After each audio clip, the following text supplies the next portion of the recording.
gentlemen, and welcome to Hate It or Love It. I am your host for today, Jeremiah the Revelist. So today I'm going to be reviewing Creed 3. So Creed 3 is the third Creed in the franchise. And then we got Michael B. Jordan coming back to play Adonis Creed. This is his directive debut. This is his first time directing a movie as well. You got Tessa Thompson coming back to play Bianca. And then you also got Jonathan Majors, the man that we all know as Kane, to come here to play the villain as Damien. So what this movie's about? Well, this movie's about, you got Adonis Creed. He is now retired. He's promoting boxing now, and then one of his old friends from back in the day, he gets out of jail, and then his friend wants to become a champion. He wants to become a boxer, so he tries to help him out. Things go wrong, and now they're enemies. So what do I think about this film? So I gotta say this. I always loved the Rocky franchise, and I always loved the Creed franchise. These two franchises are, to me, one of my favorite franchises. You know, you start off with Rocky. You know, he's the underdog, and he becomes somebody. That feels like me sometimes. I feel like I'm the underdog, and I'm trying to make it in this world as well. You know, and then once Rocky retires, he ends up teaching Creed's son, Adonis Creed, and it becomes this new and improved franchise, which becomes a great franchise overall. You know, the chemistry between Sylvester Stallone and Michael B. Jordan in the Creed movies have been successful. I love them all. Going into this movie, surprisingly, Sylvester Stallone is not in this film. The thing that happened with Sylvester Stallone, there's been drama going around with the whole production company and Sylvester Stallone. So it ended up like Sylvester Stallone is no longer part of the Creed franchise anymore, which is kind of sad, you know. But even though this movie doesn't have Sylvester Stallone, this movie is a great film. I mean, I got to give it up to Michael B. Jordan.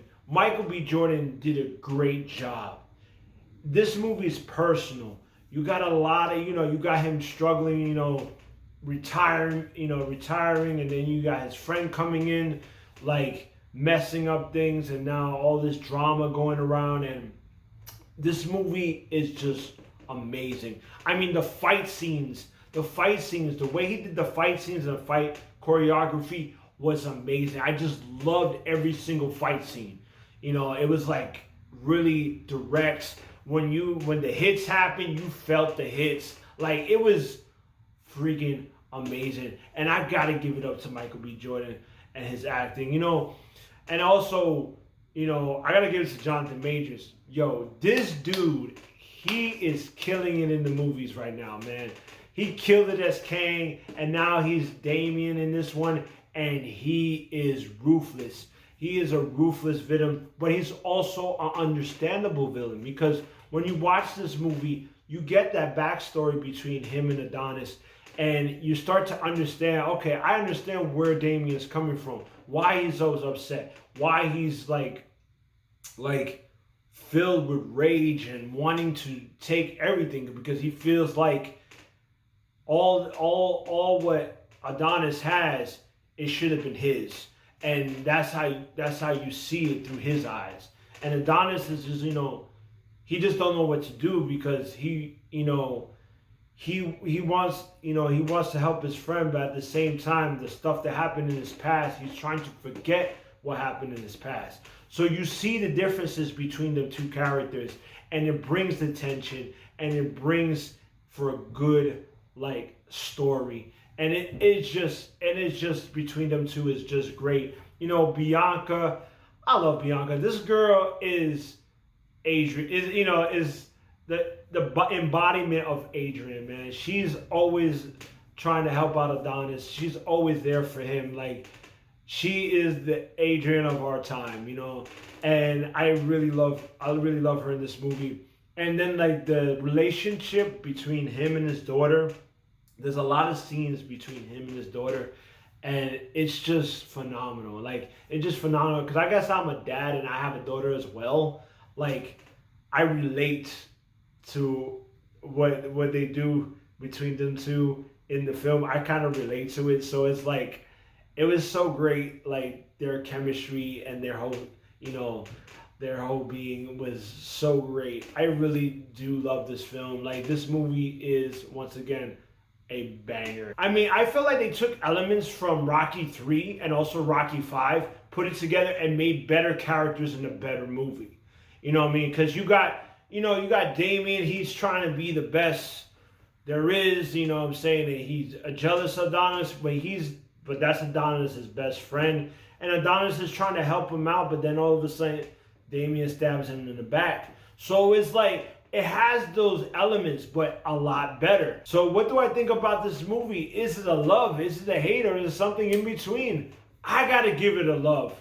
That's right, I give it a love. This movie's amazing. It's probably one of my favorite out of the franchise itself.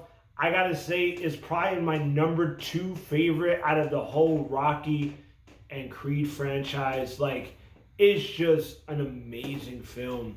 And once again, I gotta give it credits to Michael B. Jordan. You did an amazing job, bro. I can't wait to see more Creed. If there's more on the way. If this is the end of the Creed franchise, beautiful ending, beautiful hurrah. But let me tell you something, I give you credit, bro. Good job. So, like, subscribe, comment. Let me know what you thought about Creed 3. Did you love it? Did you hate it? Or was something in between? And if you want to know how I do my ratings and everything, just click on the description. It tells you everything on how I rate my movies. And you want to catch me, you can also catch me you can catch me here on YouTube, Facebook, and also on Twitter at the same name, Hate It or Love It Movie Reviews. Or you could, in Twitter, Hate It or Love It Movie Reviews, J Revelist. And I'll see you when I see you. Peace.